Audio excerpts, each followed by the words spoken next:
Veterans. We hear all the time about the horrors of war, but what is the most positive, funny, or beautiful experience you've had in the military? Looking back, this was hilarious, but was not fun at the time. I was deployed to Afghanistan in 2010 as a UAV operator. We controlled our plane out of these big boxes on the back of Humvees and were hot mic'd to each other and another person in the TOC, the Tactical Operations Center. We would relay pertinent info between each other or shoot the breeze while flying missions. So one day on mission, the guy in the TOC and I got on the subject of movies. This guy was a bit of a prankster and told me, "The Matrix though, that movie was terrible." To which I respond, "Are you stupid? That movie is great. You've got bad taste." What he didn't tell me was that he put the headset on my NCO, Sergeant, who was also in there with him as I said this. "Oh, I'm stupid, am I? Come see me after your shift."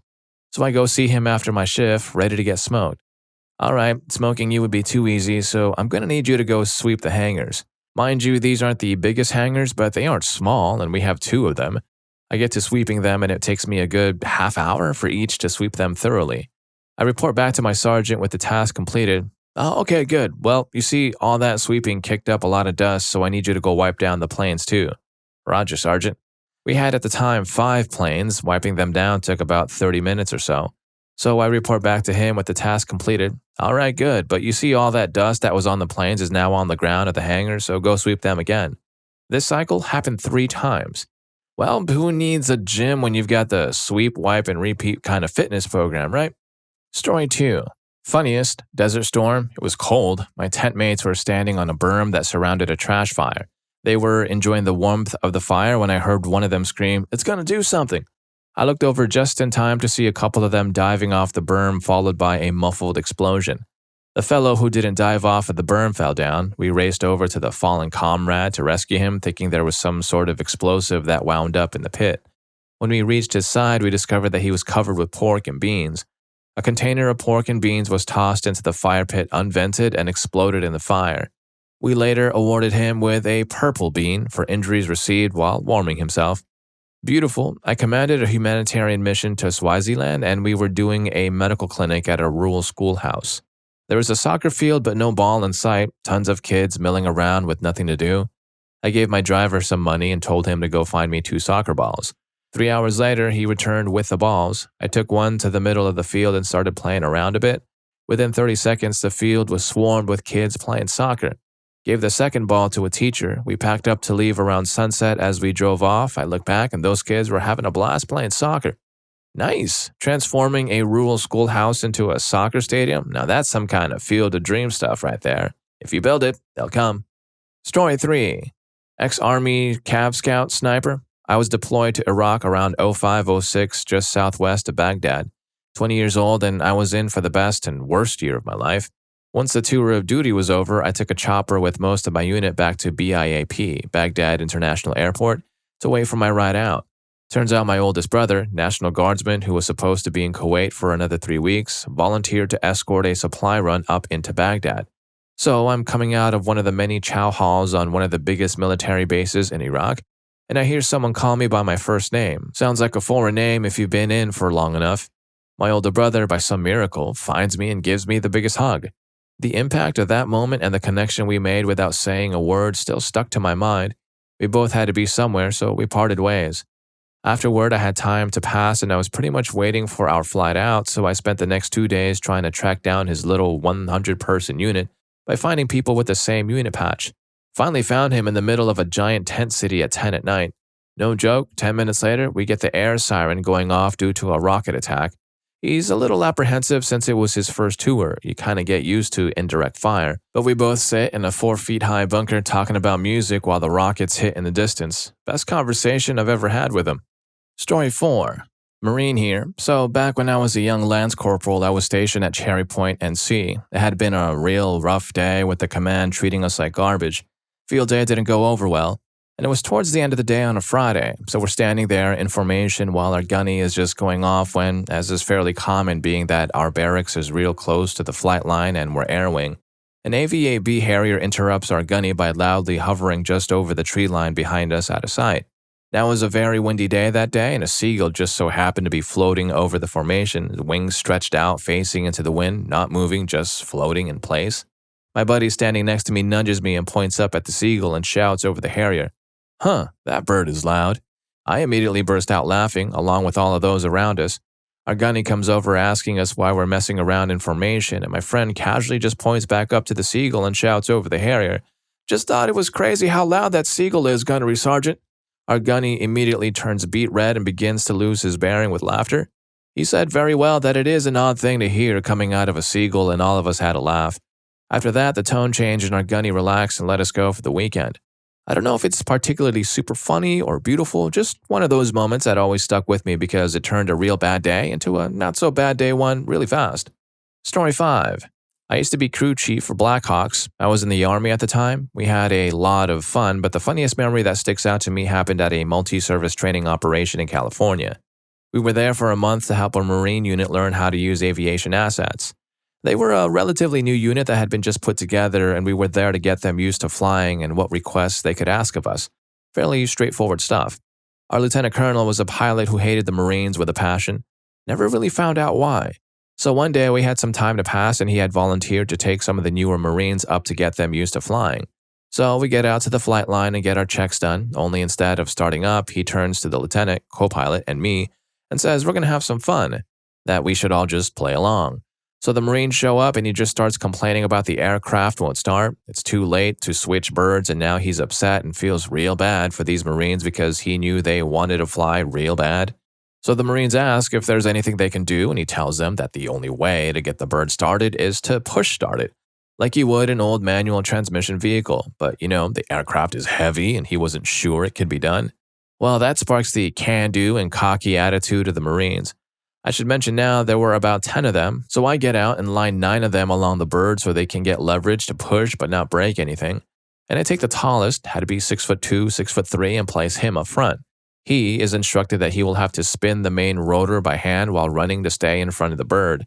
I climbed back in and told the lieutenant colonel we were ready and asked if he seriously wanted to do this. All on comm so the Marines couldn't hear. We did have the APU fired up so we had electrical systems.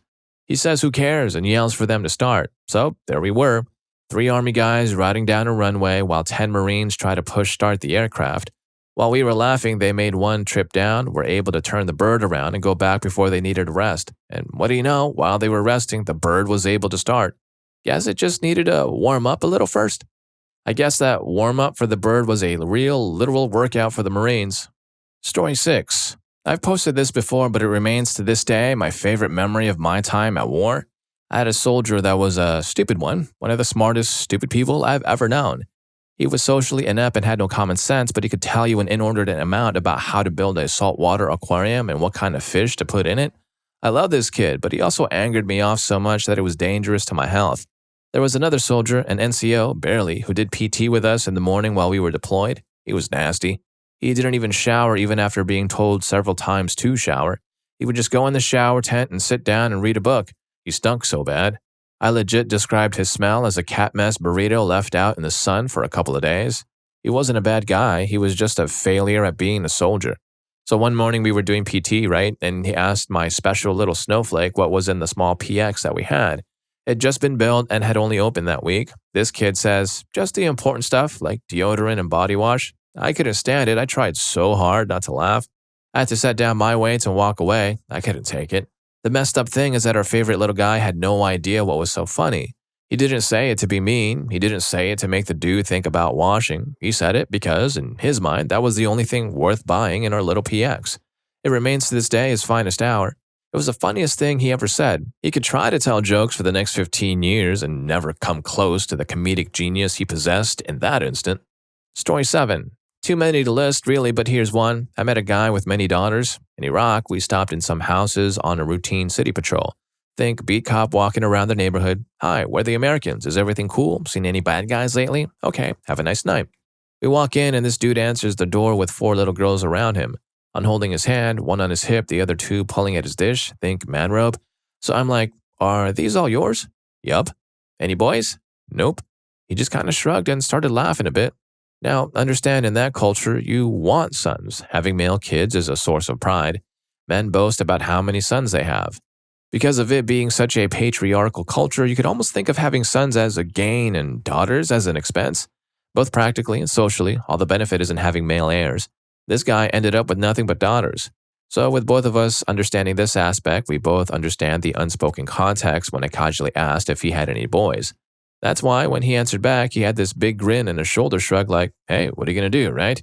You could see a genuinely good dad. Dude just loved his kids and wasn't sweating the cultural expectations to the point that he had a sense of humor about it. Story 8. A lot of people only think of PTSD, but I was fortunate enough to experience post-traumatic stress growth. I was struck by an IED in a mud hut thousands of miles from home. 5 other guys in my squad were injured. After we were evacuated, I sat on an FOB for a week trying to get back to my unit. I was separated from everyone else who was injured and was in a weird purgatory. When I finally got back to my unit, I was able to talk it over with my platoon and they were great. I was basically deaf immediately after the explosion, so they informed me I was yelling the entire time at the top of my lungs. And we told stories and eventually received news that everyone else involved was alive and well. After reflecting on the events, I decided to take the experience and grow from it. I finally enrolled in college, overhauled my diet, and moved on from a toxic relationship. It was a huge paradigm shift for me as well, politically and spiritually, but I won't get specific with those. It was the best, worst thing to ever happen to me and makes me look forward to every day I have left here at home in America. Story 9. One time in Afghanistan, we had a super high operational tempo. I was a Marine Corps infantryman in 2009. I was 19 and in Afghanistan. One day I started post right after a 10-hour patrol and all-day firefight and did 8 hours on post. I got off post and was told to grab my stuff. My squad was going to the eastern desert to hold a blocking position. We had to move fast, so I grabbed a bottle of water, a cigarette, and took a mess. And I was geared back up and loaded on a helicopter. We pushed out to this desert that was outside of the Helmand River Valley. We had to isolate a road because we suspected the Taliban were moving supplies and substances through it. As evening set in, we were told we were spending the night. Me and another guy took our first watch at sunset. Everyone else sprawled out in the dirt and ate or slept. My mind was blank with exhaustion. It was the most beautiful sunset I'd ever seen, and your mind is pretty altered when you are that exhausted, and I had some life-changing realization, as if I spoke to God and He told me the meaning of life. I'm an atheist and always have been. I got off watch, went to sleep, and woke up not remembering whatever was my realization was. I can remember the feeling of having it, but not what it was exactly. But whatever it was pretty groovy. I'd never been more calm or zen in my life. Someone snapped a photo of the sunset and us on watch. I'm the guy laying down with a weapon. Story 10. Too many. I'll share one funny experience I had from Marine Corps boot camp. It was approaching Christmas, and this particular night, my name had been called up to open up a package in front of my DI. We'll call him Sergeant Monty. I ran up to him, received my package, and began opening it. It was a very large envelope. My DI was pestering some other kid about the Justin Bieber card he was sent, so he didn't get to see the horror I had just opened. I pulled out the biggest, most flamboyant Christmas card ever. But wait, there's more. As I opened the giant Christmas card, a huge 3-dimensional Christmas tree popped out of the center of it and the card started playing music. I slammed that thing shut so fast. Next thing I know, my Sergeant Monty turns to me and says, "Sergeant Monty, open it." Me, "Aye, sir." I hesitantly opened up my Christmas card. The tree, in all its glory, pops out of the card and it starts playing jolly music. Sergeant Monty stares me down and looks like he's about to lunge at me. He finally relaxes, as much as a DI can. "Sergeant Monty, who sent this to you?" Me, "This recruit's mother, sir." Sergeant Monty, "She doesn't know what she's doing, does she?" Me, "No, sir." Sergeant Monty, "Here's what I want you to do. First thing tomorrow morning, I want you to present this card to Sergeant Gonzo and tell him, 'Merry Christmas.' If you don't do this, I'm going to end you." Me, "Aye, sir." Later that evening, I thought it would be a good idea to rip out the noisemaker from the Christmas card so that I could actually open it and read what my mom had sent to me without making a bunch of noise. Fast forward to the next day, our platoon finally gets back to the squad bay after church service. As soon as we step foot in the door, Sergeant Monty, "Hey, what did I tell you to do first thing this morning?" Me, "Aye, sir." I ran over to Sergeant Gonzo, held my Christmas card right out in front of me, the 3D Christmas tree making a grand entry, and I screamed, Me, "Merry Christmas, sir." Sergeant Gonzo looks quite angry at this point. Meanwhile, Sergeant Monty thinks it's hilarious. But wait, Sergeant Monty notices something isn't right. Sergeant Monty, "Why isn't it playing any music?" Me, "This recruit removed the noisemaker last night so that he could read the card without disturbing the other recruits, sir." Sergeant Monty, "Oh, really?" Next thing I know, another drill instructor from a different platoon comes over and he says, other DI, "What did it sound like?" Me, "It was a Christmas song, sir." Other DI, "That's not what I asked. I said, what did it sound like?" And with as much gusto as I could possibly muster, me, jingle bell rock. Jingle bell rock, etc., etc. The whole platoon got in trouble because no one could keep their bearing and they all started laughing up, including my senior drill instructor and Sergeant Monty. Sergeant Gonzo was having none of it though, he just continued to stare at me down. Honestly, the worst part about this is that my dad is retired Marine Corps and knows damn well exactly what would happen if my mom sent me that card. I guarantee you he told her, "No, send it, I'm sure he'll love it." Thanks, Mom and Dad. Story 11. Way back when I was 19, I was the honor graduate of the Fort Carson Chemical, Biological, and Radiological Warfare School. I got a plaque. I still have it. What I treasure more than that is a look on that general's face. I think dismay covers it. I got a meaningless award and he got some really bad news about the modern army of the 1960s. It's funny how that goes. With all their experience, one would think the army would put on a hell of an award ceremony. We all know that is not the case. Army award ceremonies range from merely boring all the way to criminal absurdity. It's not that the ceremonies are not well done, they're not. It's that they don't mean anything. No one feels honored, ever. But formal award ceremonies are not all the Army has. There are other awards and honors, a kind of grass crown awarded only by centurions and their warrior successors that persist down the centuries. One time in deep bush in 3 Corps northwest of Saigon, I remember getting trampled by our infantry cavalry company's chief medic as he ran over me, then grabbed a grunt who was kneeling over his buddy yelling, "Medic, medic, oh God, my God, medic," in a high-pitched, panicky voice. The doc lifted that guy and tossed him, knelt down under fire and spoke calmly and with authority. "That ain't so bad, you'll be fine, this might hurt a little." At the same time, I saw a whole infantry squad stand up and move forward under fire to cover the doc. Doc didn't notice, but I did. No orders, they all just moved up. Even the panicky guy. That, I submit, was an award. The doc came by later to apologize for knocking me over, not necessary. I told him about the grunts moving forward. He seemed puzzled. "It's my job to be out there. They shouldn't have done that." I disagreed. "You're the doc. You're owed some covering fire." Doc wasn't convinced. He seemed to think that he was the one who owed them. Then he laughed. "Once they call you doc, they own you. You have to do everything you can." I thought I understood that at the time. Not yet. Sometime later, we were on fire base duty. I'd been assigned as unofficial platoon leader of the mortar platoon, all of maybe 10 guys. They had been whipped into shape by an excellent NCO, an E7 who couldn't control his temper well enough not to be exiled to the field. I'm not sure where SFC Murphy was that evening. We were set up in the fixed mortar position, a couple of sandbag revetments and bunkers made out of half culverts lined with sandbags. It was late evening and we were firing mistreatment and interdiction fires around the perimeter. Turns out that someone was being mistreated. I think the North Vietnamese Army, the NVA, had a spotter in the tree line outside the perimeter who zeroed in on our muzzle flashes? Maybe. Anyway, the first 82mm round landed in the ammo pit. Everyone scrambled for cover, me included. I had my radio on, PRC-25 with a folded fiberglass antenna. The rounds were hitting all around us. I dived into one of those half-culvert bunkers and hooked my antenna on the outer edge. There I was, on my hands and knees stuck outside the bunker. Oh hell, might as well stand up. I did. Everyone else was gone except Bear, the aptly named large hairy guy who had what passed in Mortartown for a fire direction protractor thingy, FDPT. I looked at him, he looked at me, he pointed to a spot in the tree line. I grabbed my compass and took an azimuth and shouted, "Fire mission!" At this point, 2 things happened. First, a stray of 82mm round hit a mule, a motorized cart, parked in an empty space about 50 meters from us. The cart was loaded with crates of trip flares which lit up the night with a hellish blue blaze. The guy in the tree line figured he'd gotten something big and shifted fire. Here's the other thing. I have to pause here because the memory of it still leaves me a little breathless. I shouted, "Fire mission," and 9 out of 10 of my platoon of mortarmen bounced out of their hidey holes in the bunker complex and headed for the tubes at a run. 2 of those guys jumped in the ammo pit where the first 82mm had landed and started unpacking rounds. Both of our 81mm were quickly manned by their crews who began yelling at Bear for deflection and elevation. I had already given him an azimuth and range, estimated to just inside the tree line. Together, we walked rounds back into the tree line until we got a secondary. That moment, the moment those guys heard "fire mission" and came hooting and hollering up out of the bunkers and dove into their weapon positions, that was an award. Play Gary Owen. I'm done. I've often wondered at those pictures of Civil War battles that show some captain leading a line of men into a metal storm. How they got the courage to stand in front like that. I know now.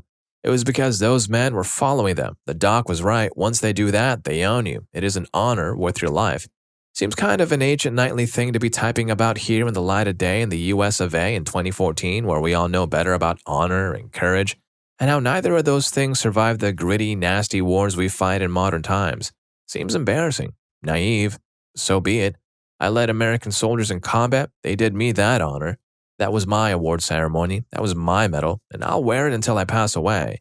And if you're enjoying the video and being inspired by any of these stories, please remember to hit that subscribe and like button for more videos just like this. Story 12.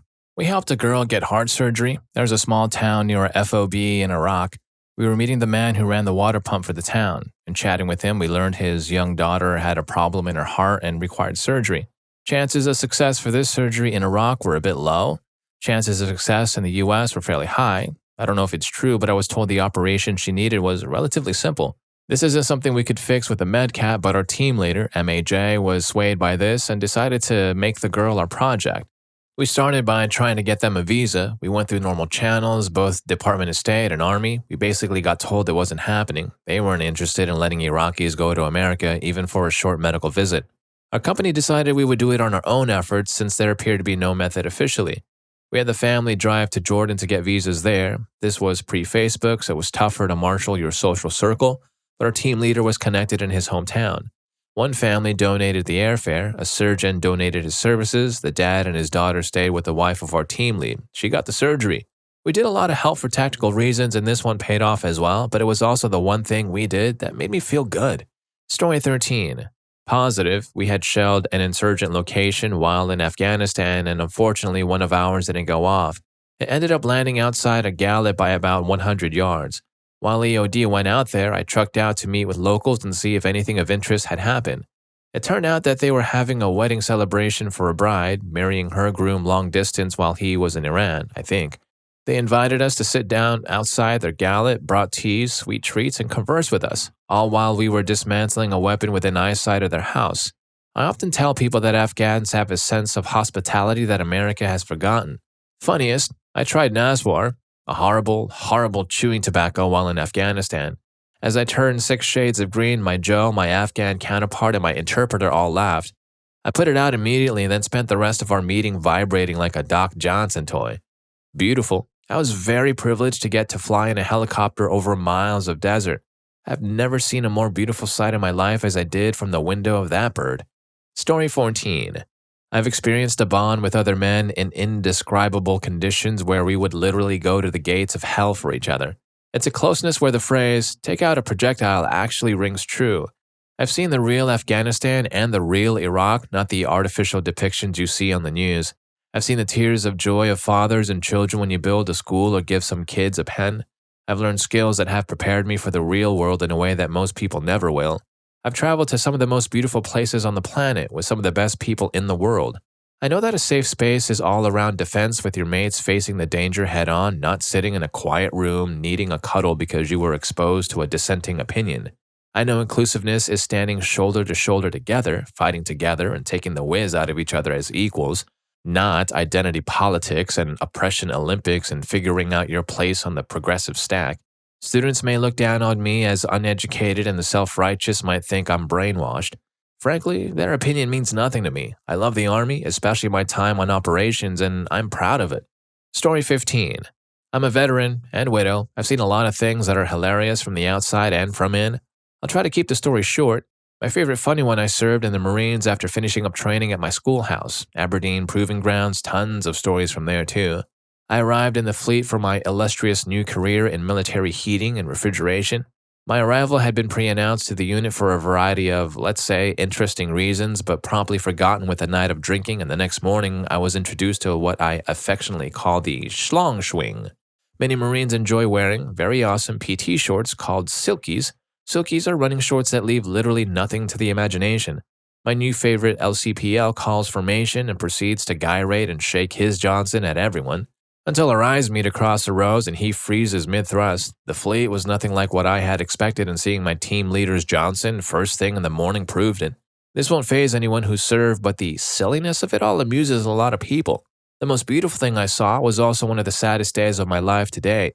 My husband was a U.S. Army soldier. We were separated and he ended himself. His funeral was like I was in an alternate reality. The music was stunning and heart-wrenching. The 21-weapon salute broke through the silence of the peaceful springtime cemetery. Everyone who spoke about his humor and bravery Despite the drowning sadness, all anyone could talk about was the good.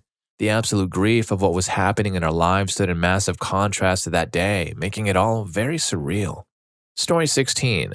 I have a couple of stories to share. I was deployed to Kandahar, Afghanistan in 2010. We were first sent to a forward operating base called Houzi Madad in Zari district one night. It was pitch black. I remember running off to the Chinook carrying all of my gear, and then I set it down to help get everyone else off. I had taken someone else's sack from them and started making my way back to the HESCO barriers to set it down when I felt the rotor wash start to pick up and the noise of the helicopter quickly went quiet.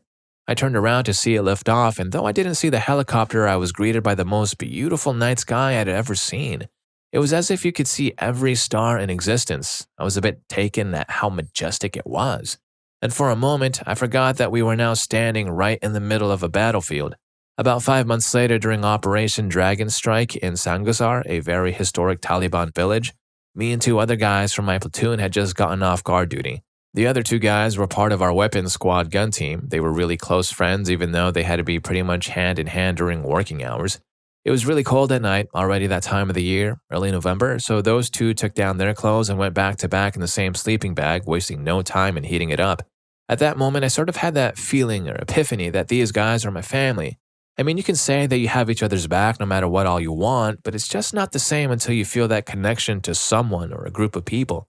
Unfortunately, the next evening after getting into a small firefight, we attempted to return to our combat outpost, but we were ambushed by a guy with a vest, and those two guys in the team were ended in action, along with our squad leader and a few more Afghan soldiers. I guess maybe the most beautiful aspect in that story is that I was able to have that revelation before they left this earth. I know it's late and that was a lot of words, but it's not really something you get to talk about often, if ever. So it's nice to tell it even if only one person reads it, so thanks. Story 17.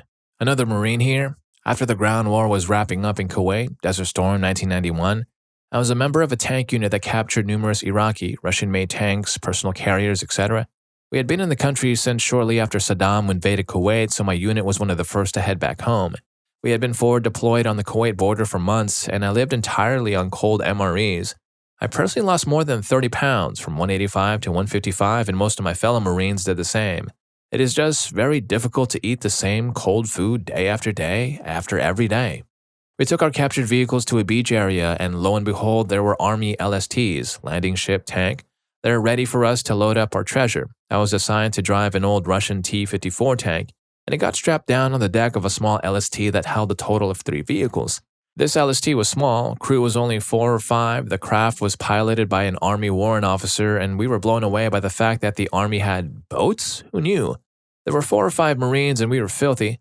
We had been inside the oil fires, destroying over 750 enemy vehicles while wearing our chemical suits the entire time.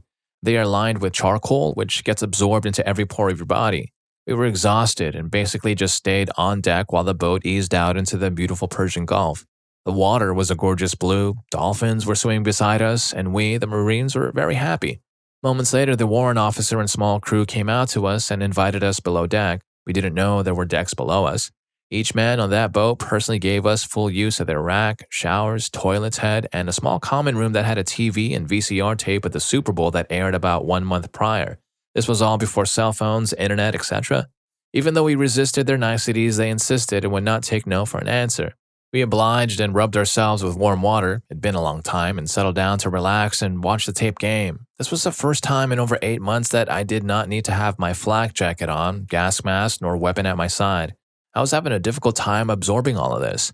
Shortly thereafter, a very young black kid, the cook on the ship, fresh out of high school, came down to us gnarly Marines and sheepishly offered us anything we wanted to eat.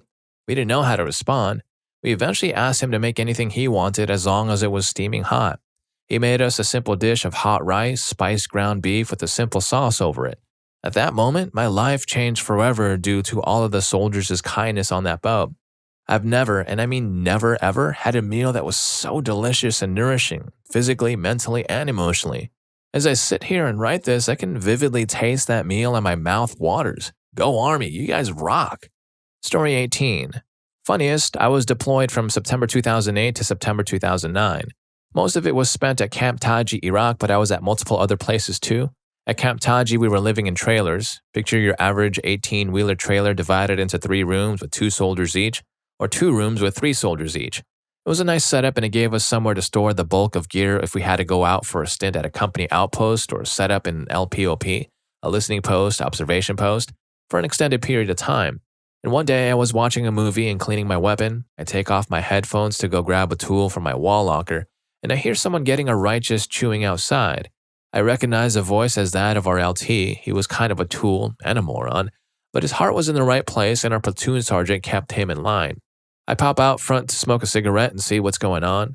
I light my cigarette and then disappear around a corner so I can hear what is going on without being seen.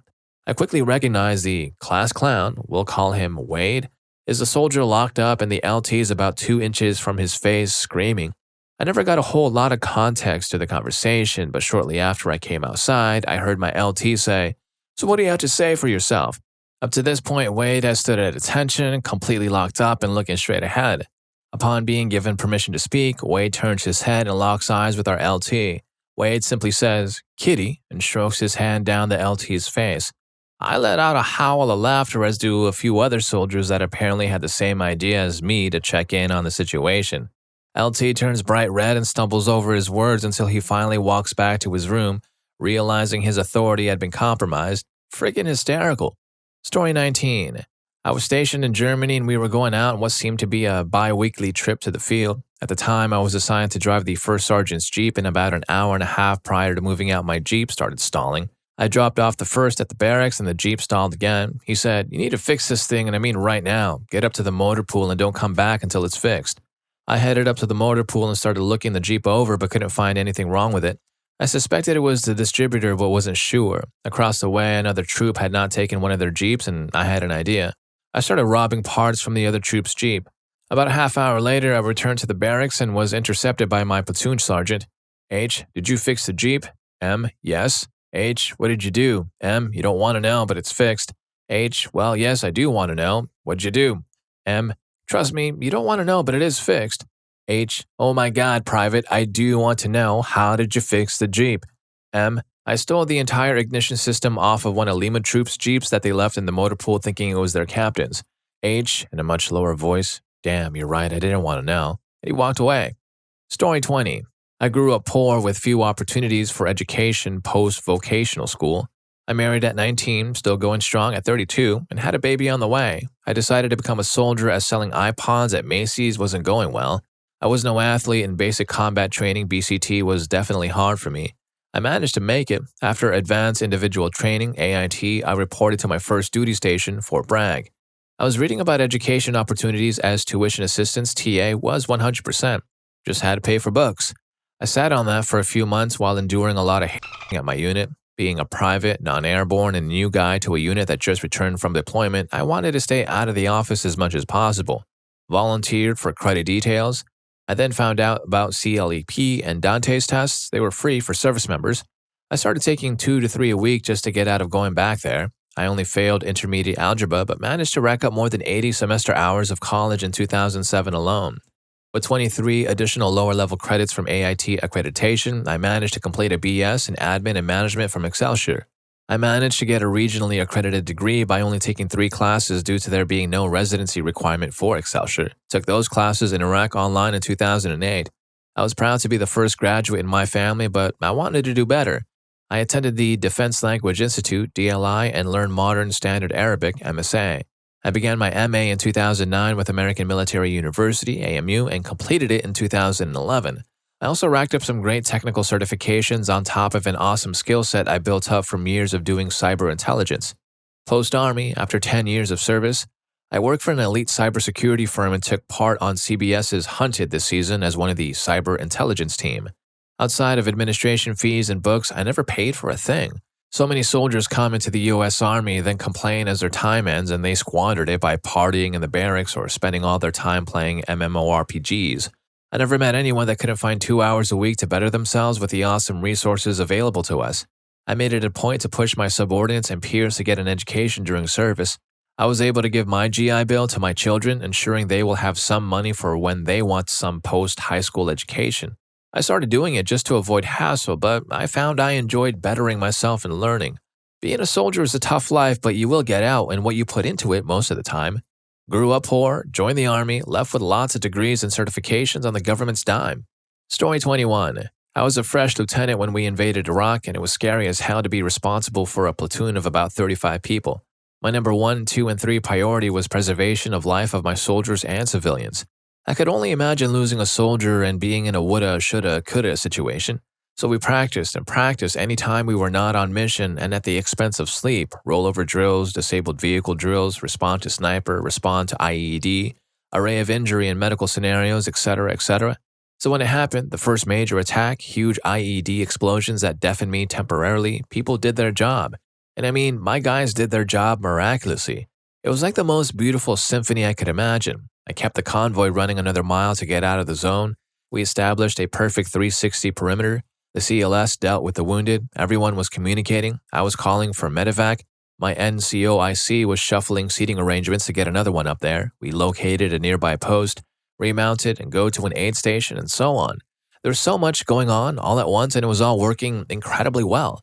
I was so awed that one of the most intense and terrible moments, had we lost that soldier, was somehow at the same time the most beautiful. I was so impressed by all of my soldiers. I felt so much pride in the way they functioned like part of a larger living thing. I felt safe myself that we were all part of a precision team. Story 22. My last deployment to Iraq, I got shoved into the RAID camera, which is this high-tech camera 100 feet above on a tower that you control and watch things around it on. 2 experiences come to mind through my entire 2 months on this camera. First was my second shift. This guy was sleeping on his roof. When he woke up, he started hitting pigeons. The guard tower reported to me and I calmed them down but kept watching. Second experience was late at night. I had it set to FLIR and was watching 2 hammered Iraqi army guys on the compound next to us dancing with each other. Like Lady Gaga level dancing, they aren't getting it. Shorter guy whips out his Johnson and starts whizzing on the taller one all while laughing. Taller guy is laughing and running away and the short guy is chasing him. Afterwards, they sat down and enjoyed another bottle. We had stopped pretty much everything in the TOC to watch this. Most beautiful experience was the Iraq sunset behind a cloud of oil smoke. I still have the picture silhouetting a MATV and a guard tower. And if you connected with any of these stories, here's more for you. YouTube thinks you're going to love this. I'll catch you in that video, and thanks for hanging with me on this one.